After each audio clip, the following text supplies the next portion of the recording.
Good morning అండి. ఈరోజు మనం మాట్లాడుకునేది ఉత్తరాంధ్ర ఉపాధ్యాయ ఎలక్షన్స్, అలాగే ఈస్ట్ వెస్ట్ గోదావరిలో ఎమ్మెల్సీ ఎలక్షన్స్, అలాగే గుంటూరులో ఎమ్మెల్సీ ఎలక్షన్స్. ఇంకా ఉత్తరాంధ్ర అంటే ఉపాధ్యాయులు 11,000 ఓట్లు పైగా ఉన్నాయి. అవన్నీ గౌరీ గారు, అలాగే రఘువరం గారు, శ్రీనివాస్ గారు పోటీ చేయరు. డిఫరెంట్ పార్టీ నుంచి పోటీ చేయరు. దీంట్లో ఎవరు నగ్గినా సరే లాస్ట్ టైం రఘురామ్ గారు పోటీ చేయరు. అప్పుడంటే యూటీఎఫ్ సపోర్ట్ ఉంది కాబట్టి గెలిచారు. ఇప్పుడు వాళ్ళు సపరేట్గా పోటీ చేస్తున్నారు. ఇప్పుడు తిరుమల పోటీ అవుతూ ఉంది. అలాగే ఎందుకంటే ఈ ఎలక్షన్స్ ఎమ్మెల్సీ ఉండదు. ఒకవేళ టీడీపీ అభ్యర్థి పేరాబత్తు రాజశేఖర్ గారు నగ్గారనుకోండి, ఎట్టి పరిస్థితుల్లో ప్రశ్నించడం, ఓన్లీ మండలంలో టీడీపీగా సపోర్ట్ చేస్తారు. అలాగే ఆలపాటి రాజా గారు గెలిచినా సరే ఆయన టీడీపీకి సపోర్ట్ చేస్తారు. అలాగే విజయరాఘవ గారు పోటీ చేస్తున్నారు ఈస్ట్ వెస్ట్ నుంచి, టీడీఎఫ్ నుండి. ఆయన గెలిచారంటే ప్రశ్నిస్తారు. అలాగే లక్ష్మణరావు గారు గుంటూరు నుంచి పోటీ చేస్తారు. ఆయన గెలిచేదారు ప్రశ్నిస్తారు. అంతేగాని ఇప్పుడు మాత్రం ఈ ఎలక్షన్ చెప్పలేము. టీడీపీ నగ్గే అవకాశాలు చాలా తక్కువ ఉన్నాయి. ఎందుకంటే ఇది అంతా ఎడ్యుకేటెడ్స్. మెగా డిఎస్సీ అన్నారు, ఇప్పుడు ఎలక్షన్ పోల్ వచ్చింది, జూన్లో పెడతా అంటున్నారు. అలాగే 20 లక్షల ఉద్యోగాలు అన్నారు. అలాగే ఈ పథకాలు 6 పథకాలలో ఒక గ్యాస్ పనులు ఇవ్వడం, ఇవన్నీ చూస్తుంటే టీడీపీకి మాత్రం క్వశ్చన్ మార్క్ పడుతుంది. ఎందుకంటే వాళ్ళు అంతా ఎడ్యుకేటెడ్స్. వీళ్ళ బ్రెయిన్స్ మాత్రం ఇప్పుడు ఎడ్యుకేషన్ మామూలుగా అసెంబ్లీ ఎలక్షన్ అనుకో, డబ్బుతో ఇంకోటి మేనేజ్ చేసి, మీకు తెలుసో లేదో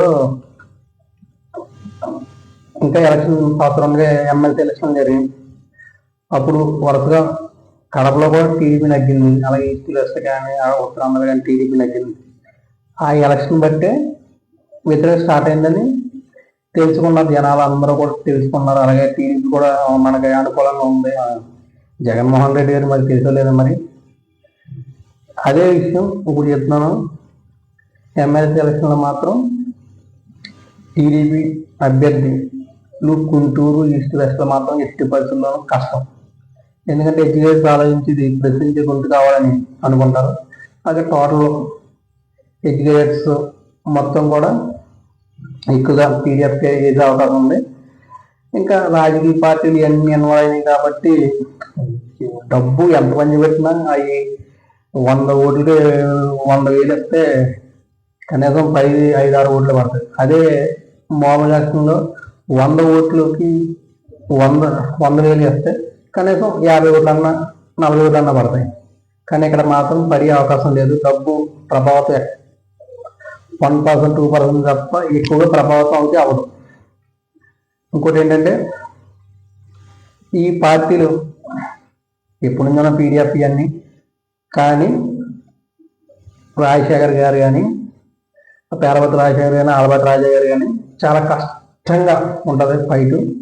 అంత ఈజీ అయితే కాదు. ఎందుకంటే ప్రశ్నించే గురించి ఎక్కువ అవకాశం ఉంటుంది మనలో. అందుకని 100% పీడిఎఫ్ వచ్చే అవకాశం ఉంది. 100%. నా ఉద్దేశం ప్రకారం మాత్రం టీడీపీ అండ్ జనసేన కూడా పెద్ద సపోర్ట్ చేస్తున్నట్టు అనిపించట్లేదు ఎక్కడా కూడా. నిన్న పిఠాపురంలో మీటింగ్ పెడితే పక్కన పెద్దపాటు ఎమ్మెల్యే వచ్చి మీటింగ్ పెడితే అది కొంచెం ఇష్యూ అయింది. దానికి అక్కడ కూడా సపోర్ట్ చేస్తున్నట్టు ఏమీ అనిపించట్లేదు. ఎందుకంటే రెండు కూడా టీడీపీ తీసుకుంది కాబట్టి అంత యాక్టివ్గా జనసేన పాల్గొనలేదు. అలాగే బీజేపీ కూడా ఉపాధ్యాయుల ఎలక్షన్లో ఒకళ్ళు బీజేపీ సపోర్ట్ చేస్తున్నారు ఉత్తరాంధ్రలో, ఒకళ్ళేమో టీడీపీ ఒకళ్ళు సపోర్ట్ చేస్తున్నారు. అలాగే అక్కడ ఇక్కడ మాత్రం జనసేన మాత్రం ఈస్ట్ వెస్ట్లో పెద్ద గట్టిగా ఫైట్ చేస్తున్నట్టుగా అనిపించట్లేదు. ఎందుకంటే టీడీపీ అభ్యర్థి. అలాగే గుంటూరులో కూడా అదే పరిస్థితి ఉంది. చూడాలి. ఏంటంటే గుంటూరులో ఆలపాటి రాజా గారికి కాదైనప్పుడు జనసేన కట్టించారు నాగన మనోహర్ గారికి. ఆ అభిమానం మీద ఏమన్నా ఇక్కడ ఏమైనా వచ్చే అవకాశం ఉందంటే చాలా కష్టంగా మాత్రం ఉంటుంది ఫైట్. అంత ఈజీ టీడీపీ గెలిచినది మాత్రం గ్రేట్.